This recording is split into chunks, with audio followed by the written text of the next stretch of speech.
থেকে সাগর, আমি অবাক হয়ে গেছি। তুই এটা কি করছিস? মামা আপনি আমার মারতেছেন কিসের জন্য? আমি কি করছি? কি করছিস তুই জানিস না? জানিস না? এই তুই আমার ভাগ্নে হয়ে আমার মেয়ের পিছে লাগিস? দেখেন মামা, আমি নদীরে ভালোবাসি। ঘোষ, এত বড় সাহস, আমার সামনে দাঁড়িয়ে বলছিস আমার মেয়েকে ভালোবাসিস? এই তোকে আমি আজ মেরেই ফেলবো। মামা, শুধু আমি না, নদীও আমার ভালোবাসে। আপনি নদীরে দিলেন। নদী, সাগর কি বলছে বলো।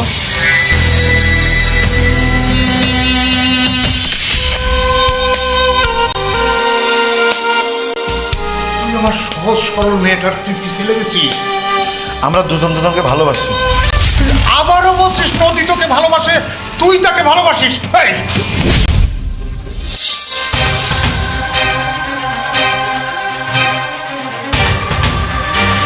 তোমার জন্য, তোমার ছেলের জন্য, তোমাদের জন্য এত কিছু করলাম, তারপরে তোমাদের মন পেলাম। ভাবি, তুমি কিন্তু হুদায় আমার উপরে রাগ করে আসো। ওইদিকে ভাইজান আমার পোলাটা ধরে মারতেছে। এমনি এমনি তো আর তোমার ছেলেকে মারছে না। আমার পোলা দোষ করে থাকলে তুমি আমারই কইতা, আমি শাসন করতাম। দেখো নাজমা, তোমার স্বামী মারা যাওয়ার পর তোমাদের দুইজনকে আমরা ভরণ পোষণ দিচ্ছি। কোনোদিন একবারও ভুলে বলেছি যে তোমরা চলে যাও, তোমাদের আমরা খাওয়াতে পড়াতে পারবো না? না, তা তো কও নাই। তুমি ভাইজান 10 বছর ধরে আমাকে দেখভাল করতেছো, আমি তো কোনো সময় অস্বীকার করতেছি না। এখন পর্যন্ত সাগরের পড়াশোনার সমস্ত খরচ তোমার ভাইজান দিচ্ছে না বলো? দিছে তো। সাগরের বাপ মরার পরে ভাইজানি তো লেখাপড়ার খরচ, হাত খরচ সবই তো দিতেছে। এমনও ঈদ গেছে যে তোমার ভাই নিজে কাপড় না নিয়ে তোমাকে সাগরকে দিয়েছে। ভাবি, আমি তো অস্বীকার করি নাই, আর কোনোদিন করবো না। কিন্তু ভাবি, ভাইজান আমার পোলাটা ধরে এরকম করে মারতেছে কেন? তোমার ছেলে আমার এতটুকু ছোট একটা মেয়েটাকে ফুসলাচ্ছে। আমার পোলায় ফুসলাইছে? আমার সাগর কি করছে? তুমি কি কইতে চাও? তুমি খুব ভালো করে জানো যে আমার মেয়েটাকে আমি কত যত্ন করে বড় করছি না। কোনো আজে বাজে মানুষের সাথে ওকে আমি মিশতে দেই না। নিজের ঘরে থেকে মেয়েটা আমার বড় হচ্ছে। তুমিই বলো, আর 5টা মেয়ের মতো কি আমার মেয়ে বলো? ভাবি, আমিও জানি আমার নদী অনেক ভালো শান্তশিষ্ট একটা মাইয়া। আর সেই ভালো মেয়েটার মাথা খাচ্ছে তোমার ছেলে। আজকে তো হাতে নাতে ধরেছি আমি ওকে ছাদের উপর। হ্যাঁ? আমার মেয়েটাকে ভুলিয়ে ভালিয়ে এই দুপুরবেলা ওকে ছাদে নিয়ে গেছে। তুমি কি সেটা জানো? সাথে নিয়ে গেছে, তাতে দোষের কি হয়েছে? তোমার ছেলে সাগর আমার মেয়েকে ভালোবাসে, প্রেম করতে চায় আমার মেয়ের সাথে। কি কো ভাবি? তুমি কি জানো তোমার ভাইজান এই কথাটা শুনে কতটা কষ্ট পেয়েছে? আরে এটাও তুমি খুব ভালো করে জানো যে আমি সাগরকে কতটা ভালোবাসতাম। আর সেই না সাগর এত জঘন্য একটা কাজ করেছে। ভাবি, দোষ কি খালি আমার পোলার? তোমার মেয়ে নদীরে জিগাও তো আমার পোলারে ভালোবাসে কিনা। শোনো, আমার মেয়েকে জিজ্ঞেস করার কিছুই নেই। আমার মেয়ে এরকম না। তুমি বরং তোমার ছেলেকে সাবধান করে দিও আমার মেয়ের পেছন পেছন যাতে না। না ভাবি, আর ঘুরবো না, আমি ওরে বুঝাই কমুন। কথাটা যেন তোমার মনে থাকে নাজমা।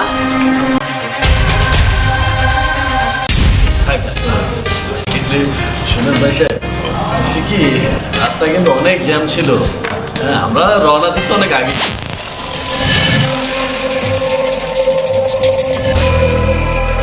নাজমা, যা তুই ভিতরে যা। জি ভাইজান। শোন, নদীর মাকে বলবি তাড়াতাড়ি নদীকে নিয়ে আসুক। জি ভাইজান। দেখ সাহেব, সরি মানে ভাই সাহেব, নেন মিষ্টি মুখ করেন। আরে মিষ্টিমুখ পরে করা যাবে, আগে মামুনিকে ডাকুন। আমরা সবাই একটু মামুনির সুন্দর মুখখানা একটু দেখি। আসবে এক্ষুনি চলে আসবে। তার আগে আমরা একটু আলাপ সালাপ শাড়ি খেতে খেতে। আলাপের কিছু নাই ভাই সাহেব, পাত্রী পছন্দ হলে আমরা আংটি পরিয়ে যাব। হ্যাঁ, ভালো দিন দেখে দুই পরিবার একসাথে কথাবার্তা বলে ভালো একটা দিন তারিখ ঠিক করে নেব। আপনারা যেটা চাইবেন সেটাই হবে। আমরা চাইলেই হবে কেন? আপনাদের কোনো আপত্তি থাকলে বলবেন।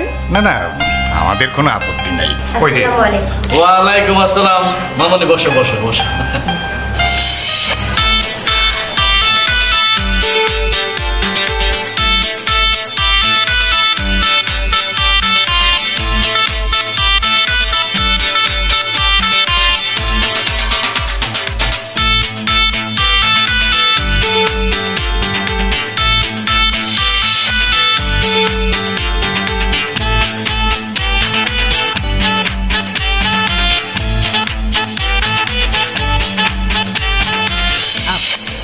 ছেলের নাম যেন কি?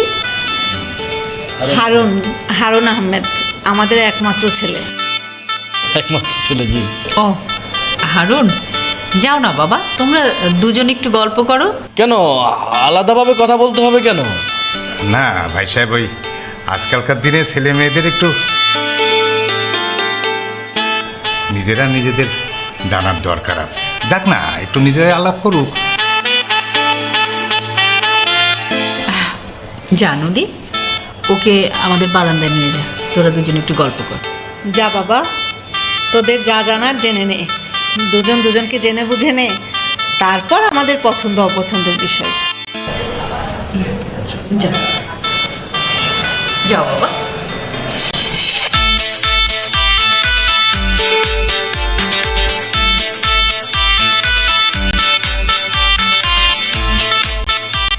আমাদের সময় তো এত কিছু ছিল না। হারুনের মাকে যখন বিয়ে করি তখন তো হারুনের মা আমাকে দেখেই নেই, শুধু একটা ছবি দেখেই কিন্তু হ্যাঁ বলে ফেললো।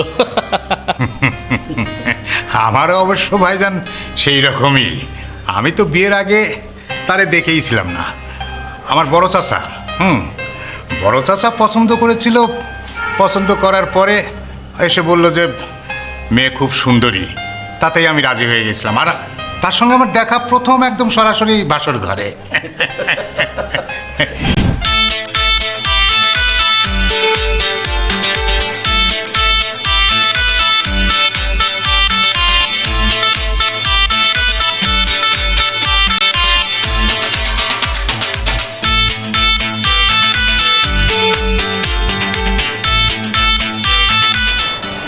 না মানে আপনি কিছু বলছেন না যে? যে আমি একটু পানি খেতাম, গলাটা অনেক শুকিয়ে গিয়েছে, তো ঠান্ডা হলে ভালো হতো। আপনি দাঁড়ান, আমি নিয়ে আসছি।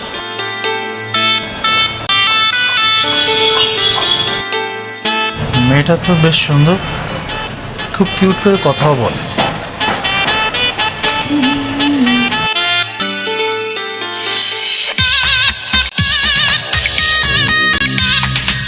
আপনি পাত্র? জি, কিন্তু আপনি কি? আমার পরিচয় আপনার জানার কোনো প্রয়োজন নেই। ও আচ্ছা। আপনি যে নদীকে দেখতে এসেছেন, নদীকে কি আপনার পছন্দ হয়েছে? হ্যাঁ, নদীকে পছন্দ হয়েছে। পছন্দ হয়নি মানে কি? মানে আপনার কথা আমি কিছু বুঝতে পারতেছি না। মানে বলছি, আপনি এখান থেকে গিয়ে আপনার বাবা মাকে বলবেন যে নদীকে আপনার পছন্দ হয়নি। আরে আশ্চর্য, আমি নদীকে আমার পছন্দ হয়েছে, আমি কেন আমার বাবা মাকে মিথ্যে কথা বলবো? কারণ নদীকে আমি ভালোবাসি আর নদীও আমাকে ভালোবাসে। I see. Yes mister, we love each other. ঠিক আছে, আমি এখনই চলে যাচ্ছি।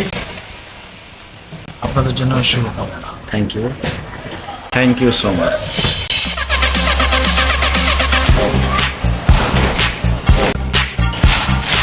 তুমি এখানে? উনি কোথায়? দাঁড়াও বলছি।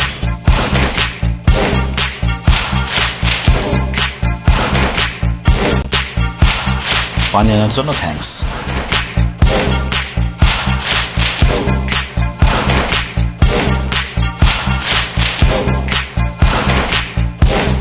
এই তো আমাদের হবু জামাইবাবু চলে এসছে। এই, তোদের কথা হয়েছে তো?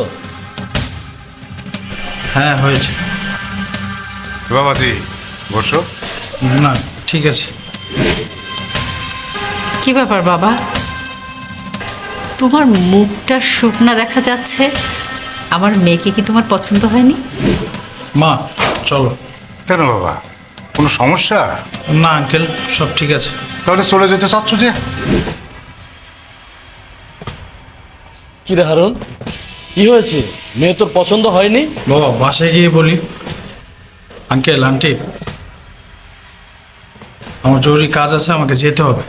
মা আমি গেলাম, আসসালামু আলাইকুম।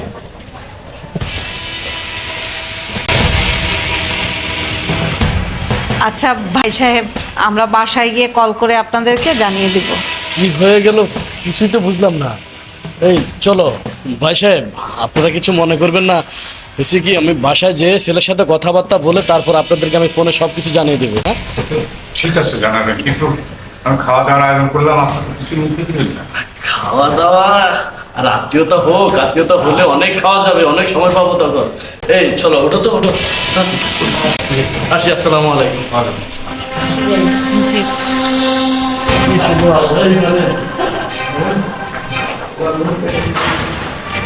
এই নদীর মা, নদীর মা, তুমি নদীকে জিজ্ঞেস করো তো ও কি এমন কথা বলছে যে ছেলেটা চলে গেল। তুমি টেনশন করো না, আমি মেয়েকে জিজ্ঞেস করছি। ঠিক আছে।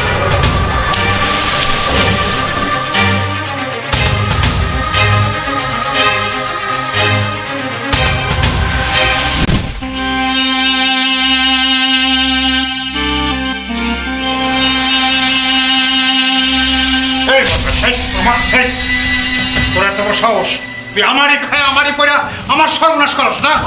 বাবা আমি কিছু বাবা আমি কিছু বাবা আমি কি বাবা আমি কি ভাইজান কি করছে? কি করছে তুই জানিস না? জানিস না? না ভাইজান, আমি যে কিছু জানি না। না, কিছু জানো না, সবই জানো, না জানার ভান করে থাকো। না গো ভাবি, আমি কিছুই জানি না, সত্যি জানি না আমার সাগরে কি করছে। এই তুই কি করছিস? আজও কি তুই নদীর সাথে সাথে গেছিস? না মা, আমি আমি সাথে যাই নাই। তাহলে কি নদীর হাত ধরছিলি? না মা, আমি হাত ধরি নাই। তাহলে আমার সাগর কি করছে? তোমার ধোয়া তুলসী পাতার ছেলে আমার মেয়ের বিয়ে ভেঙেছে। কি গো ভাবি?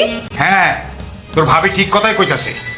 দুপুরে যে পাত্রপক্ষ আমার নদীরে দেখতে এসেছিল, তারা যাওয়ার সময় কোনো মতামত দেওয়া যায় নাই। কইছে বাসায় গিয়া আমরা ফোনে জানাবো আমার ঘরে মতামত, তারে পছন্দ হয়েছে কি হয় নাই।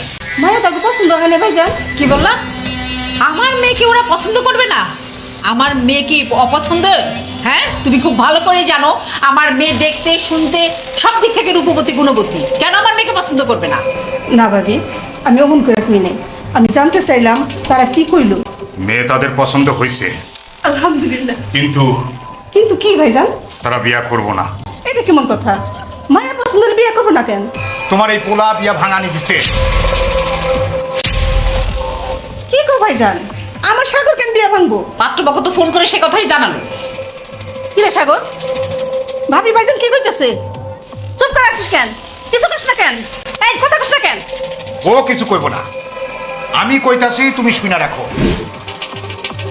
যে দেখতে আইছিল তার নাম হারুন। হারুন রে আমাদের পছন্দ হয়েছে,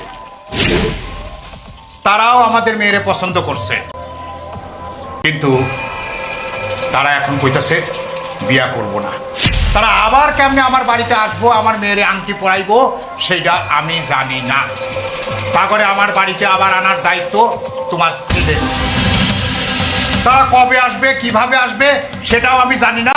আমি শুধু দেখতে চাই তারা আমার মেয়েরা এসা আংটি পরাইয়া দিয়া এবং বিয়ার দিন তারিখ ঠিক করে গেছে, ব্যাস।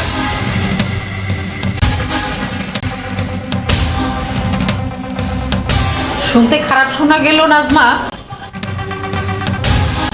একটা কথা বলি, এই বর পক্ষ ফের এসে আমার মেয়েকে পছন্দ করে অবশ্যই বিয়ে করবে। সেটা কিভাবে করবে আমি জানি না। আর সেটা যদি না হয়, আমাকে যতটা ভালো রূপে দেখেছো তার চেয়ে আরো খারাপ রূপে দেখবে। তোমাকে আর তোমার ছেলেকে এই বাড়ি থেকে আমি বের করে দেব। এই এই তোর জন্য কি আমার এখানে এই বয়সে রাস্তা নামতে হইব? আমি কাজ তলায় থাকি, আমি আমার ভাইয়ের বাসায় কাজ করে খাই, তোর কিন্তু সহ্য হয় না? তুই কি চাস আমি মানুষের বাড়ি কাজ করি? না মা, আমি কেন যাবো তুমি মানুষের বাসায় কাজ করো? কিন্তু তুমি আমার কথাটা বুঝতেছো না মা। আমি আমার কথাটা না পারি তোমারে বুঝাইতে, না পারি মামা মামিরে বুঝাইতে, না পারি নদীরে বুঝাইতে। কেন ডেকেছো? একটা কথা জানতে চাই। কি কথা জানতে চাও? আচ্ছা নদী, সত্যি করে বলো তো, তুমি কি আমায় ভালোবাসো? এতদিন পরে এই প্রশ্ন? প্রশ্নের কথা বাদ দাও, আমি যা জানতে চাই তুমি তাই বলো। তুমি কি সত্যি আমায় ভালোবাসো? আমি তো তোমাকে ভালোবাসি, কিন্তু আমার সন্দেহ হচ্ছে তোমার ভালোবাসা নেই। আমাকে নিয়ে সন্দেহ? মানে? মানে আমি তো তোমাকে ভালোবাসি, তুমি কি আমাকে ভালোবাসো সাগর? এটা তুমি কি কথা বললো না?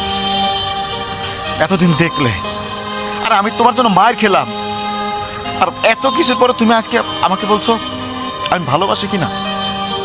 আর আর কি করলে বুঝবে আমি তোমাকে ভালোবাসি? প্রমাণ দাও। প্রমাণ? কি প্রমাণ চাও তুমি? পারবে বাসার সবাইকে এখন ডেকে ছাদে এনে আমাকে জড়িয়ে ধরে বলতে আমাকে ভালোবাসো? পারবে বাবা রাজি না হলেও আমার হাত ধরে এই বাসা থেকে বের করে নিয়ে যেতে? পারবে? নদী, বাবা মারা একটা ছেলে আর স্বামী হারা একটা বোনকে যে 10 বছর যাবত লালন পালন করছে, আমি কি করে তার মনে কষ্ট দেবো? আর ওই লোকটা যদি জাফর সাহেব না হয়ে অন্য কেউ হতো তাহলে তোমার এতবার বলতে হতো না। কিন্তু আমি যে তার সাথে নেমো খারামি করতে পারবো না, আমার পক্ষে সম্ভব না। নদী, বলেছিলাম না তুমি আমাকে ভালোবাসো কিনা আমার সন্দেহ হয়। নদী, এভাবে ভালোবাসা প্রমাণ করা যায় না। আমি তোমাকে ভালোবাসি, এটা সত্যি। আমি তোমাকে যেমন ভালোবাসি এটা যেমন সত্য, আমি আমার মামাকেও ঠিক সম্মান করি, এটাও সত্য। আর তোমার মাকে, মানে মামিকে আর আমার মাকে আমি কখনো আলাদা করে দেখি না। তুমি আমাকেও চাও, তুমি কাউকে ছাড়বেও না। তুমি আসলে একটা কাপুরুষ। তোমার মুখে এক, মনে আরে।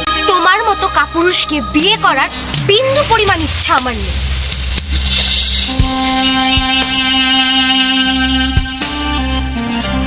হ্যাঁ, আমি কাপুরুষ। আরে বাবা মা সমতুল্য আমার মামা মামিকে, কারণ আমার মায়ের মনে কষ্ট দিয়ে আমি সুপুরুষ হইতে চাই না। আরে আমি তোমাকে ভালোবাসতাম, আর কি করলে বুঝতে যে আমি তোমাকে আমার জীবনের চাইতে বেশি ভালোবাসি? নদী, আমি তোমাকে ভালোবাসতাম নদী। ঠিক আছে, তুমি যখন আমার ভালোবাসা বুঝতেই চাও না, আমি নিজে তোমার বিয়ের ব্যবস্থা করব। তোমার আব্বা যাইতে বলছেন আমার বিয়ে ঠিক করতে, আমি নিজে থেকে সব আয়োজন করব। তোমার বিয়ের ব্যবস্থা আমি নিজে করব।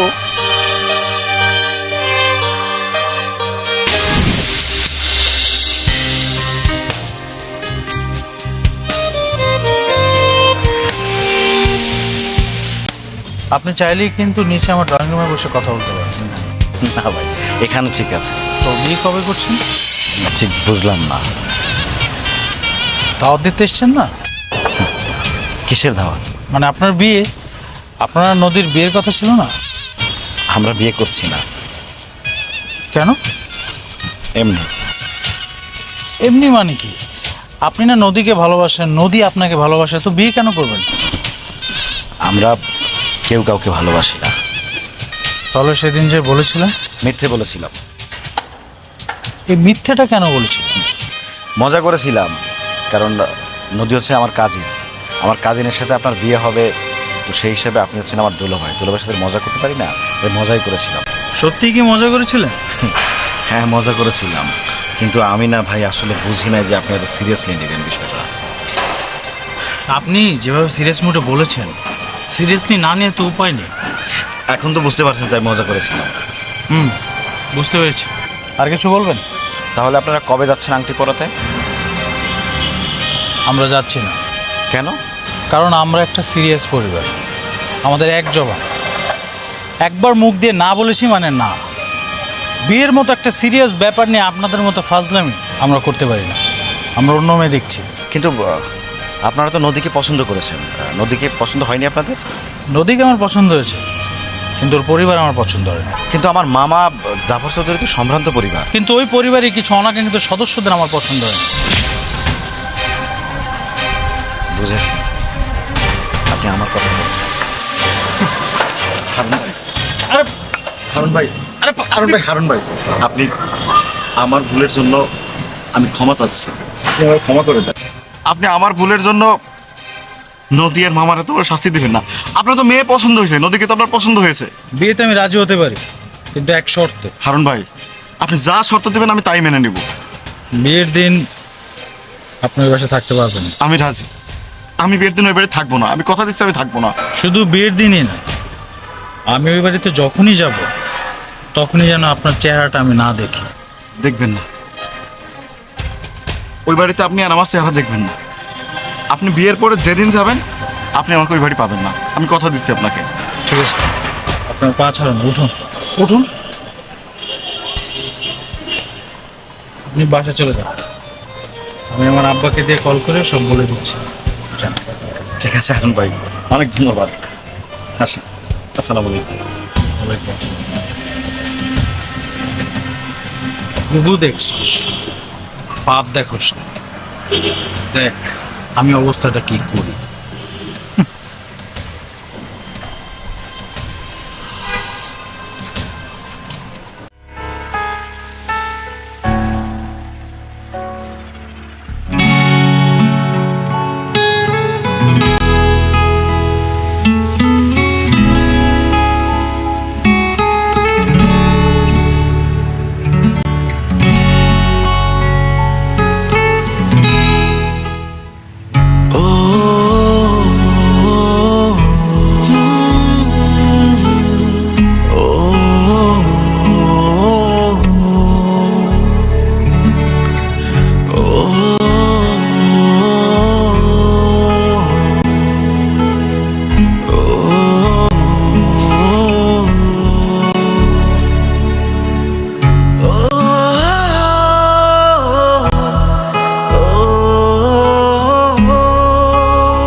নদী,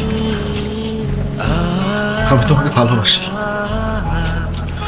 অনেক বেশি ভালোবাসি, কিন্তু তুমি বোঝো নাই। তুমি চেয়েছিলে আমার ভালোবাসার আবেগ অনুভূতিগুলো তোমার চোখে আঙুল দিয়ে বুঝিয়ে দেই, কিন্তু তুমি তো জানো না নদী, ভালোবাসার আবেগ অনুভূতিগুলো না চোখে আঙুল দিয়ে বুঝিয়ে দেওয়া যায় না, এটা বুঝে নিতে হয়। আমি তোমাকে প্রাণ ভরে ভালোবেসেছিলাম,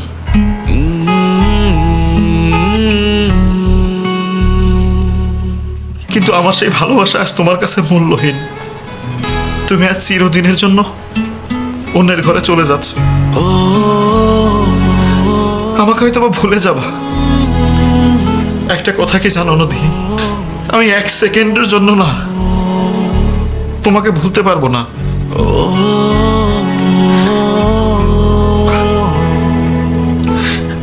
আমি যে তোমাকে অনেক ভালোবাসি নদী, জানো নদী, তোমার সাথে প্রেমের সম্পর্ক হওয়ার পর থেকে আমি একটা স্বপ্ন খুব দেখেছি। তুমি এমন করে বধূ সেজে আমার ঘরে যাবে, কিন্তু কি জানো, আজকে তুমি বধূ সেজেছো, কিন্তু আমার ঘরে যাওয়ার জন্য না।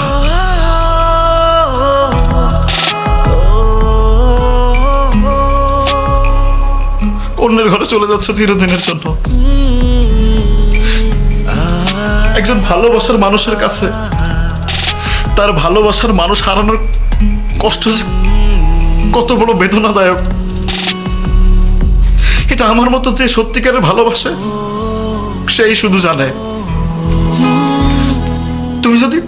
তুমি যদি আমাকে সত্যিকারের ভালোবাসতা, আজকে আমার ভিতরে যতটুকু ব্যথা কষ্ট অনুভব হচ্ছে, ঠিক তোমার ভিতরে এতটুকু কষ্ট ব্যথা অনুভব হতো নদী। আমি জানি না তুমি আমাকে ভালোবাসো কিনা। আমি কি সব আজে বাজে কথা বলছি? আজকে না তোমার খুশির দিন, আর আজকে আমি আজে বাজে কথা বলছি?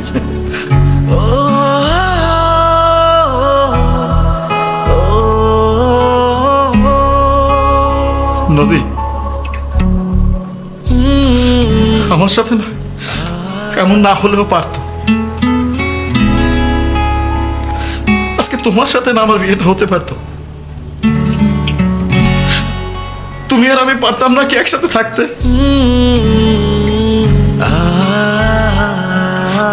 তুমি আর আমি কি পারতাম না সারা জীবন একসাথে চলতে? কপাল, সবার কপালে না তার ভালোবাসার মানুষকে নিয়ে ঘর বাঁধার স্বপ্ন পূরণ হয় না। আমিও মনে করো সেই অভাগাদের মতো একজন আমি,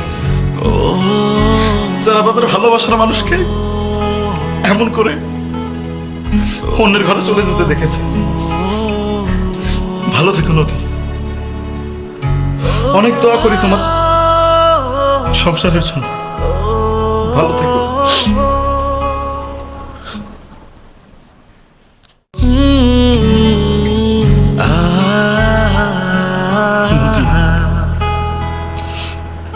আমি তোমাকে অনেক মিস করব। আমার তোমার সাথে কথা বলতে ইচ্ছে হবে, তোমার কথা শুনতে ইচ্ছে হবে, তোমার সাথে দেখা করতে ইচ্ছে হবে, ইচ্ছে হবে তোমার সামনে বসে তোমার চোখের দিকে চেয়ে থাকি।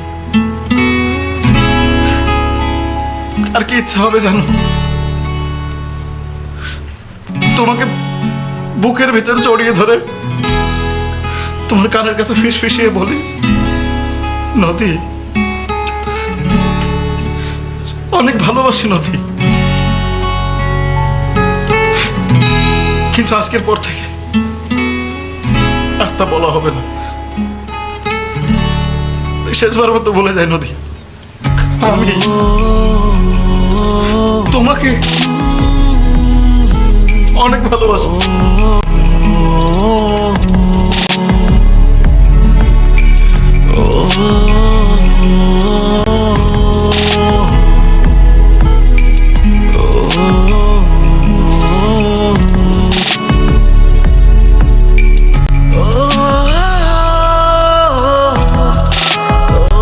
জামাই বাবাজি, আসতে কোনো অসুবিধা হয়নি তো?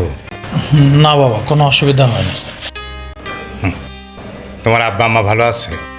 জি আলহামদুলিল্লাহ, সবাই ভালো আছে। তুমি একা আসলে ওনাদেরকেও সাথে আনতে পারতে। আব্বা একটু অসুস্থ তো, তাই আসেনি। কি বলো, কি হয়েছে বিআই সাহেবের? প্রেশারটা একটু লো। প্রেশারটা লো মানে উনি কি খুব দুশ্চিন্তা করছেন? আসলে চিন্তার তো শেষ নেই, আমাদের ব্যবসাটা বেশি একটা ভালো যাচ্ছে না। ভালো যাচ্ছে না মানে? কই, বিআই সাহেব তো আমাকে এসব কিছুই বলেনি। দুদিন আগেও তো তার সাথে আমার কথা হলো। আসলে টাকা পয়সার ব্যাপার তো, আলোচনা করে তো আর সমাধান হবে না, তাই আপনাকে কিছু জানায়নি। আর আপনাকে জানাই বা কী হবে বলেন? টাকা পয়সার ব্যাপার মানে? আপনি তো জানেন আমাদের রড সিমেন্টের বিজনেস। আব্বা ব্যাংক থেকে মোটা অঙ্কের লোন নিয়ে ব্যবসাটা বড় করেছে। আর একদিকে হাউজিং প্রজেক্টের 80 লাখ টাকা প্রায় আটকে আছে। এদিক থেকে ব্যাংকও চাপ দিচ্ছে। আমি যে কী করব বুঝতে পারতেছি না। আমি যদি আব্বাকে টাকাটা ম্যানেজ করে দিতে পারতাম। কত টাকা? আপাতত ব্যাংকের কিস্তি 12 লাখ টাকা ডিউ। এই 12 লাখ টাকা দিতে পারলে আপাতত আমরা মুক্ত হতে পারতাম। অবশ্য আমার বন্ধুর কাছে 12 লাখ টাকা চেয়েছিলাম, আমি বলেছি যে 1 মাস পর দিয়ে দেব। কিন্তু 1 মাসে তুমি এত টাকা শোধ দিবে কি করে? ওই যে বললাম না যে হাউজিং প্রজেক্ট 80 লাখ টাকা আটকে আছে, আচ্ছা আচ্ছা, ওইখান থেকে নেক্সট মান্থে যে টাকাটা আসবে ওইখান থেকে 12 লাখ টাকা দিয়ে দেবো। তাহলে তো ঠিকই আছে। তোমার আব্বাকে তাহলে চিন্তা করতে নিষেধ করো, তাকে বলে দাও যে তোমার বন্ধু টাকাটা দেবে। কি যে বলেন না আব্বা, বন্ধু কি শ্বশুর নাকি যে টাকা চাইলেই দিবে? ও বললো যে ভেবে দেখি। তাহলে তো বাবা ঝামেলা মিটলো না। আসলে আমার আব্বা বলেছিল আপনার থেকে চাইতে, কিন্তু আমি রাজি হইনি। নতুন বিয়ে করেছি, শ্বশুর থেকে টাকাটা নিলে বিষয়টা কেমন না আপনি বলেন? না না, কেমন দেখায় আবার কি? তোমার বিপদ মানে আমার বিপদ না? তুমি আমার জামাই মানুষ, তোমার বিপদে আমি তোমার পাশে দাঁড়াবো না? তুমি চিন্তা করো না, তোমার কাছে অত টাকা তো হবে না, সব মিলিয়ে ধরো 1,10,000 টাকা হবে। এত টাকা আপনি কোথায় পেলেন? প্রভিডেন্ট ফান্ডের টাকা রে বাবা। আসলে সরকারি চাকরি তো করি নাই, তাই পেনশনেরও কোনো ব্যবস্থা ছিল না। আসলে ফ্ল্যাটটা কেনার পর ওই কিস্তির টাকা দিয়েছি তো বেতন থেকে, আর প্রভিডেন্ট ফান্ডের টাকাটা পাওয়ার পর ভেবেছিলাম যে ব্যবসা করব, তাই টাকাটা রেখে দিয়েছিলাম। না বাবা থাক, আপনার ব্যবসার জন্য জমানো টাকা থেকে আমাকে টাকা দেওয়ার কোনো দরকার নেই। আহাব, তুমি না করছো কেন? তুমি বললে যে মাস 2 পরে একটা বিল পাবে, তখন দিয়ে দিলেই হবে। শোনো, তুমি তোমার বাবাকে চিন্তা করতে নিষেধ করো, তুমি বলে দাও যে টাকার ব্যবস্থা হয়ে গেছে। না মানে আব্বা আপনি কেন? আরে বাবারে, আমি কি তোমার একেবারে দিয়ে দিচ্ছি নাকি? 2 মাস পরে বিলটা পেলে আমারে দিয়ে দেবে, তাহলে তো শোধবোধ। বাবা আমার না খুব কান্না পাচ্ছে বাবা, আপনি আমাকে অনেক বড় বিপদ থেকে রক্ষা করলেন, আমি খুব দুশ্চিন্তায় ছিলাম। শোনো শোনো শোনো, কষ্ট পেও না, তুমি এখানে বসো, আমি চেকটা লিখে নিয়ে আসি। বসো।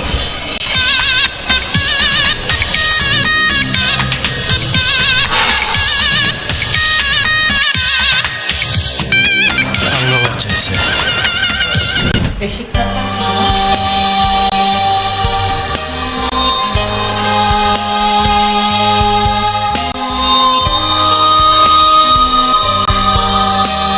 মা, মামার কি হয়েছে? এই তো চলে আসছে।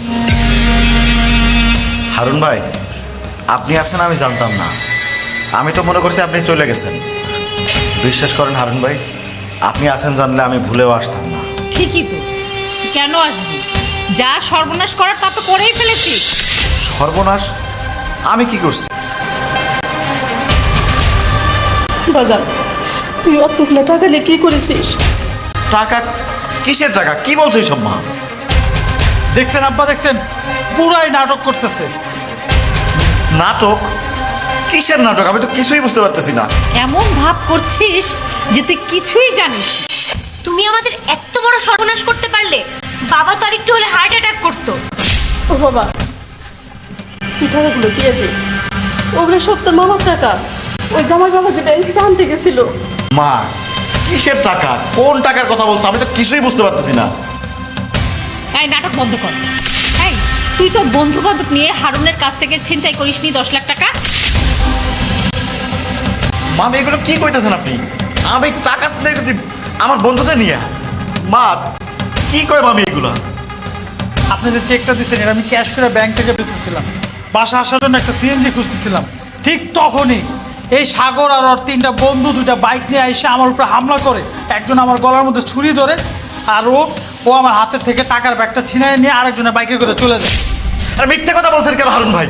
আমি চিৎকার করতে চাইছিলাম আব্বা, কিন্তু ওদের মধ্যে একজন আমার চোখের মধ্যে পিপার স্প্রে মেরে চলে যায়। তারপরে আমি চোখের মধ্যে কিছুই দেখতেছি না, পুরো অন্ধকার, আমার কিচ্ছু মনে পড়তেছিল না। রাস্তার মানুষ ধরাধরি করে আমার চোখের পানি দিয়ে পরিষ্কার করে তারপর সিএনজিতে তুলে দেয়। আর এখন কত সুন্দর নাটক করতেছো, অভিনয় করতেছো না? মা, আমি কিচ্ছু জানি না এগুলা। হারুন ভাই, আপনি এগুলো কি সব গল্প বলতেছে বানা বানা? ও না হয় গল্প বলতেছে, তুই সারাদিন কইছিলি? আমি তো বাইরে ছিলাম। বাহ, আজকে হুট করে বাইরে গেছিস কেন? তুই তো সারাদিন সবসময় ঘরেই বসে থাকস। আব্বা, এটা আপনি কি বলতেছেন? ও যদি বাইরে না থাকে তাহলে চিন্তার প্ল্যান কে করবে? হারুন ভাই, আপনি কিন্তু ভালো করেই জানেন আমি কিসের জন্য বাইরে থাকি। চোরের মার আবার বড় গোলাম। এখন পুরো কথাটা আমার পিছনে ঘুরাই দিলি না? তুই কেন বাইরে ছিলি, আমি কেমন? তুই আর একটা কথাও বলবি না, একটা কথাও বলবি না। কালকের মধ্যে আমার টাকা না দিলে এ বাড়িতে তুই থাকতে পারবি না, বাড়ি থেকে বাইরে হয়ে যাবি।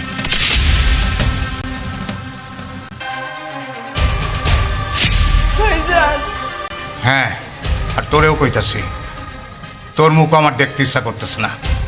কালকে যদি আমার 10 লাখ টাকা না দেয় ফেরত, তাইলে তুই ওই বাড়ি থেকে চলে যাবি। আব্বা, ওরে বের করে দিলে তো টাকা আসবে না, ওরে আর ওর মাকে পুলিশে দেওয়া দরকার।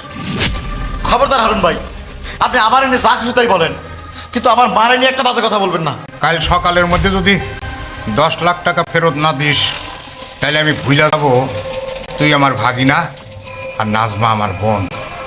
দরকার হলে আমি পুলিশের আশ্রয় নেব, তো করে পুলিশে দিতে কোনো রকম দ্বিধা করব না। যা যা, এখন আমার চোখের সামনে থেকে সরে যা, যা। মামা,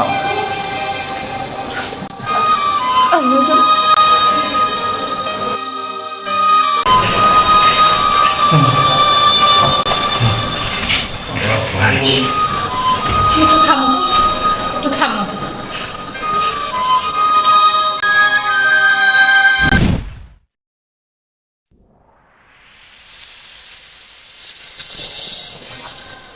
যা ভেবেছিলাম তাই হয়েছে। কি হয়েছে? ভেগেছে। নদীর মা, কথা না পেশায় স্পষ্ট করে বলো তো কি হয়েছে? তোমার আদরের ছোট বোন আর তার ছেলে তোমার ভাইগনা ভেগেছে। মা ছেলে কোথাও নেই, তাদের রুমে গিয়ে দেখলাম তাদের কাপড় চোপড় ব্যাগ পত্র সব কিছু আছে, শুধু মা আর ছেলে বাড়িতে নেই, ভেগেছে। এবার তুমি বুঝতে পেরেছো তো তোমার এই 10 লাখ টাকা কে নিয়েছে?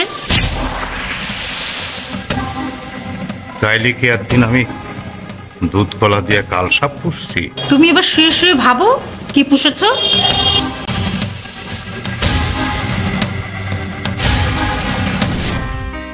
কিন্তু স্যার এভাবে তো আপনাকে লোন দেওয়া সম্ভব না, আমাদের ফাইন্যান্স কোম্পানি তো কিছু রুলস আছে। আমি আপনাদের অফিসে গিয়েছিলাম, তারা আমাকে বলেছে। জি স্যার, আপনি লোনের জন্য আবেদন করেছেন, তাই অফিস থেকে অডিটের জন্য আমাকে পাঠানো হয়েছে। কিন্তু কোনোভাবেই কি এটা সম্ভব নয়?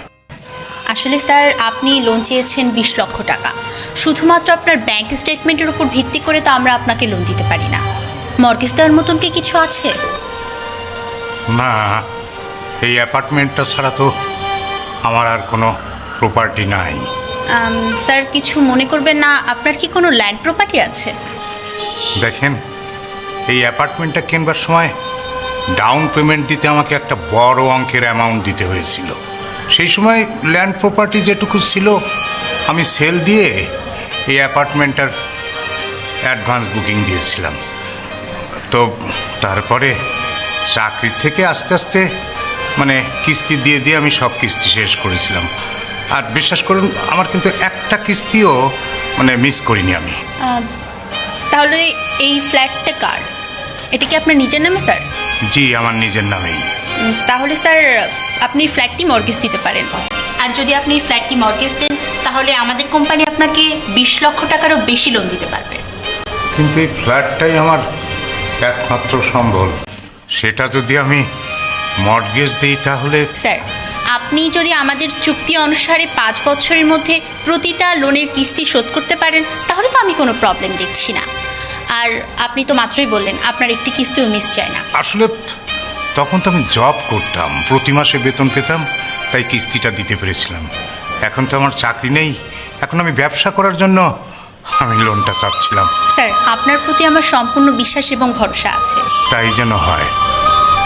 আমার জমানো সব টাকা তো নিয়ে ভেগে গেল আমার বোন আর ভাগিনা। স্যার কিছু বললেন? না, আপনাকে কিছু বলিনি। আচ্ছা, আগামীকাল স্যার তাহলে আমি আমার কোম্পানির অল ডকুমেন্ট নিয়ে আসবো। আপনি আপনার ফ্ল্যাটের অরিজিনাল ডকুমেন্টের কপি, আপনার এনআইডি এবং আপনার নমিনির এনআইডির এবং আপনার রিসেন্ট তোলা এক কপি ছবি অবশ্যই রেডি রাখবেন।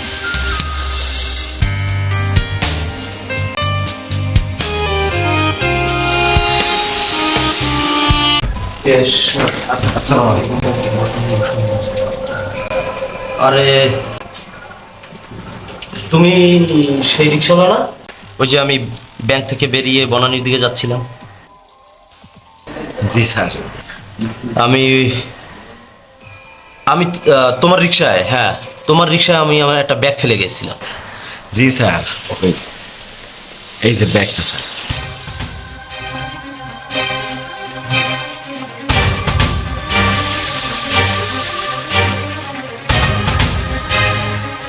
আপনি আপনার শ্বশুর অ্যাক্সিডেন্ট করছে শুনে আমার রিক্সা থেকে নেমে অন্য রিক্সায় বাড্ডা যাচ্ছিলেন।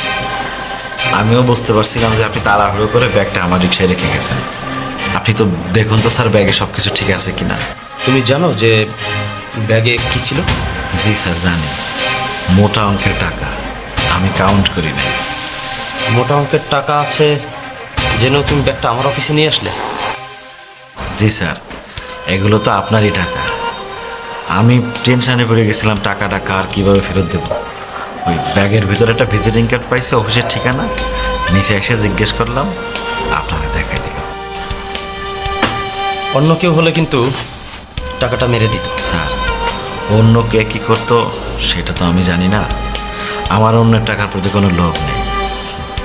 আমি গরিব মানুষ, রিক্সা চালিয়ে যা আর্ন করি, আমার মা ছেলের সংসার খুব সুন্দর করে চলে যায়।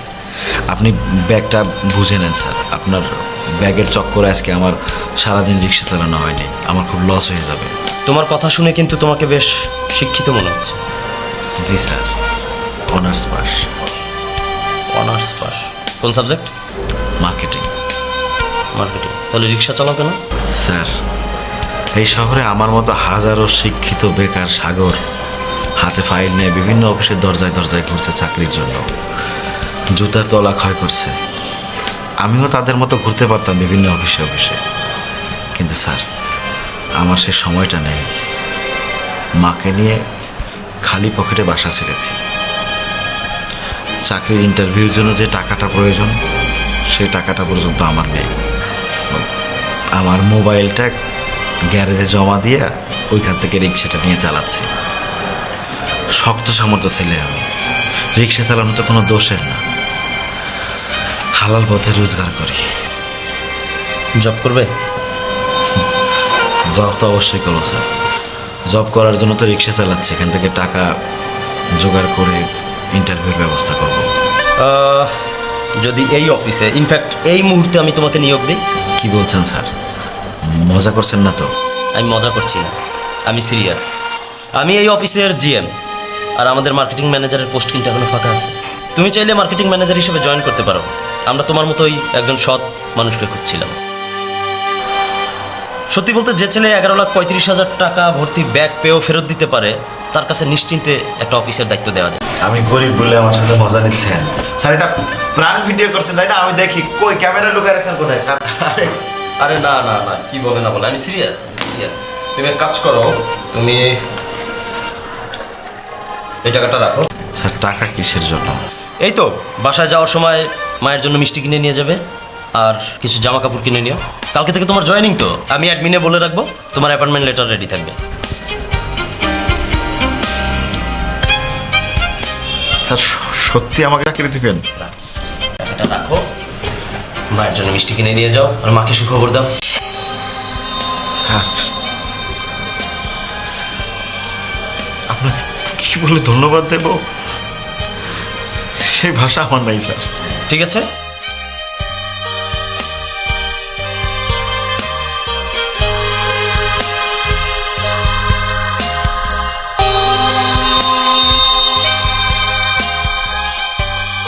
হ্যাঁ হ্যালো, হ্যাঁ না না না না, ওই টাকা পাওয়া গেছে, টাকা পাওয়া গেছে। 11,35,000 থাকার কথা, বাট আমি এখনো কাউন্ট করে নেই। এক কাজ করো, আমাদের ওই অ্যাকাউন্টস ম্যানেজারকে একটু পাঠাও না।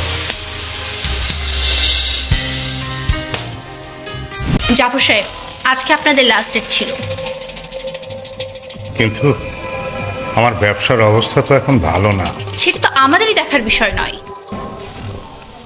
আমারে আর কয়টা দিন সময় দেওয়া যায় না? কোয়াইট ইম্পসিবল জাফর সাহেব।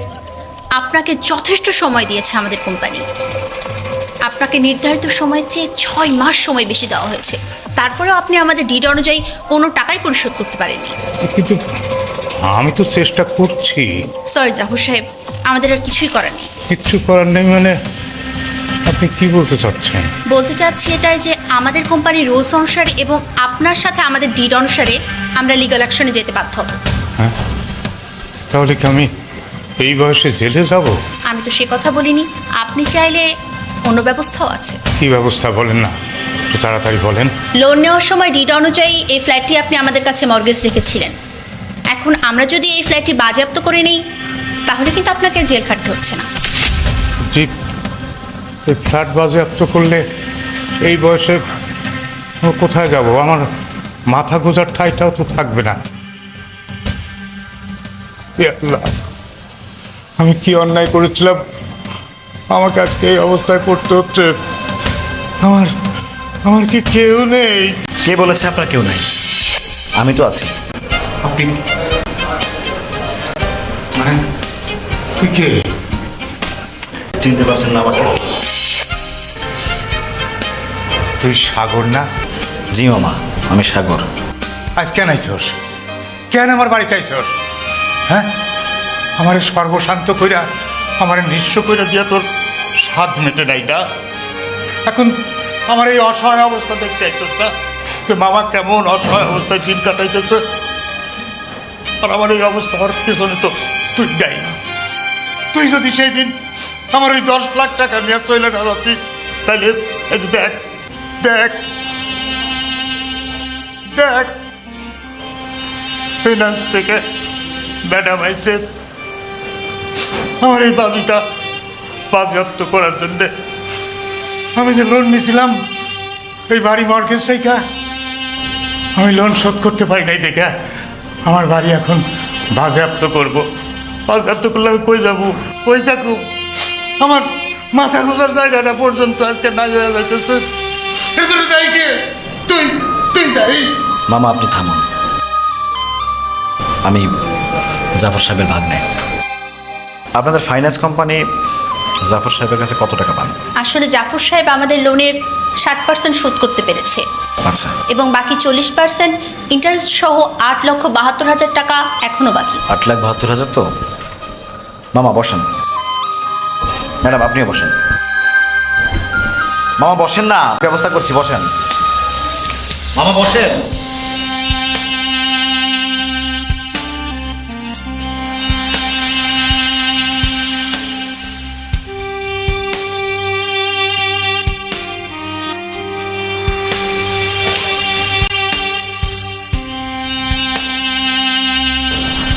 এখানে পুরো টাকা আছে। এখন তো আর আমার মামার এই ফ্ল্যাট বাজেয়াপ্ত করতে হবে না। তা কেন করব স্যার? জাফর সাহেব, আপনি কত ভাগ্যবান, আপনার এমন একজন ভাগ্নে আছে। আমি আসি, আর আমার দুর্ব্যবহারের জন্য আমি অত্যন্ত দুঃখিত। কি করব বলুন, চাকরি করতে হয় তো, অফিসের প্রেশারে, তাই আমাদের এমন করতে হয়। আমাকে ক্ষমা করবেন। আসি, আসসালামু আলাইকুম।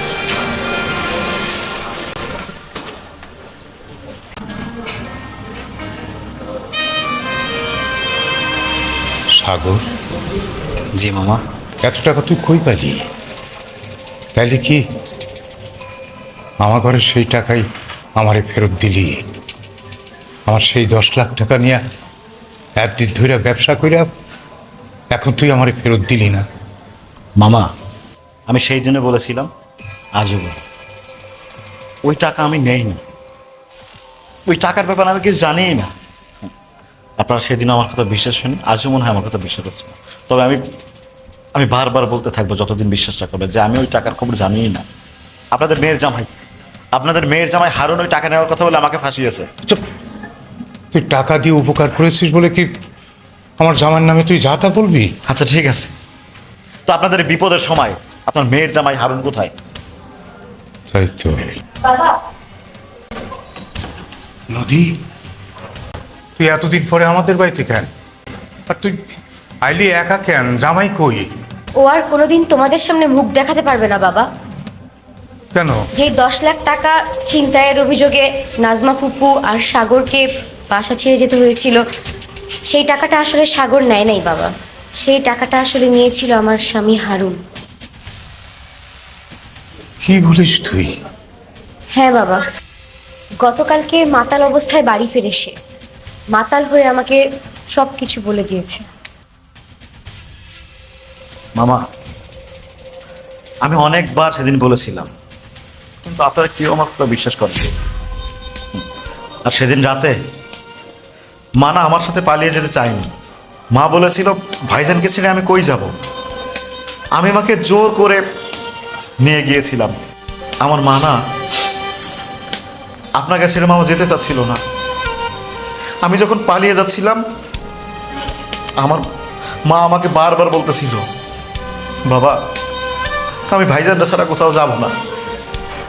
আমি তারপরও জোর করে মাকে নিয়ে গেছিলাম, মিথ্যা অপবাদ মাথায় নিয়ে। কেন জানেন? কারণ আমি জানতাম আপনি যদি ছেড়েও দিতেন, ওই হারুন সকালে আমাদেরকে পুলিশে ধরিয়ে দিত। সাগর, তুই আমারে ক্ষমা করে দেব। আমি তোরে এতদিন ভুল বুঝছিলাম। আচ্ছা, তোর মা কই? নাজমা আমার বোন কই? মামা মা তো আর নাই। বলছি আমার একমাত্র বোন। মামা 3 মাস আগে মা অসুস্থ হয়ে হাসপাতালে ভর্তি হয়। আমি অনেক চেষ্টা করছি মারা সুস্থ করার জন্য, আমি অনেক ডাক্তারের কাছে ঘুরছি, কিন্তু মা আমার সাইডে চলে গেল। সাইডে যাওয়ার আগে মার হাত ধরে আমি বলছিলাম, কি মা এই পৃথিবীতে তুমি ছাড়া আমার আর কেউ নাই, তুমি যদি আমার সাইডে চলে যাও তাহলে আমি তো এতিম হয়ে যাব। আমার মা বলছিল, কেন বাজান, তোর মামা আছে না, তুই তোর মামার কাছে যাবি। মামা, আমার মা মৃত্যুর আগ মুহূর্ত পর্যন্ত শুধু আপনার কথাই নিছে। আপনারা যে আমার মা খুব ভালোবাসত। আমার মা মারা যাওয়ার পর থেকে আমি নিয়মিত আপনার খোঁজ নিয়েছি। আপনি যে নীলিমা ম্যাডামের কাছে টাকা নিয়েছেন আমি জানি। আমি কয়েকবার আসার চেষ্টা করছি, কিন্তু সাহস হয় নাই। আজকে যখন আমি জানতে পারছি যে এমন একটা অবস্থা, আমি না এসে থাকতে পারি নাই মামা। আমার বোন নাজমা, নাজমা আমার একমাত্র বোন, ও মরে গেছে। আমি একটু জানতে পারলাম না, ওরে শেষ দেখাটাও দেখতে পারলাম না। তুই আমারে ক্ষমা করে দিস বোন, তুই আমারে ক্ষমা করে দিস বোন। মামা, আমার মা চলে গেছে, আপনিও কান্নাকাটি করলে আমার তো কষ্ট হবে। আপনি কান্নাকাটি করেন না মামা, আমার তো আপনি ছাড়া কেউ নাই। এখন তো আপনি আমার সব, আমার মা, আমার বাবা, আপনিই সব মামা। সাগর, আমার জন্য তো তুমিও অনেক কষ্ট পেয়েছো। বাদ দাও তো, ওইসব কথা এখন আর মনে করে লাভ আছে কোনো? মামা, তুমি জানো তোমার ভাগ্নে কি চাকরি করে, কত টাকা বেতন পায়? জানবা তো না, আমার তো অবজ্ঞা করছিলাম। এই অবজ্ঞার কারণে আজকে আমার অবস্থান কোথায় গেছে তুমি জানো? দেখতে হবে না ভাগ্নে টাকার, তুই তুই আমার ভাগ্নে না। জি মামা।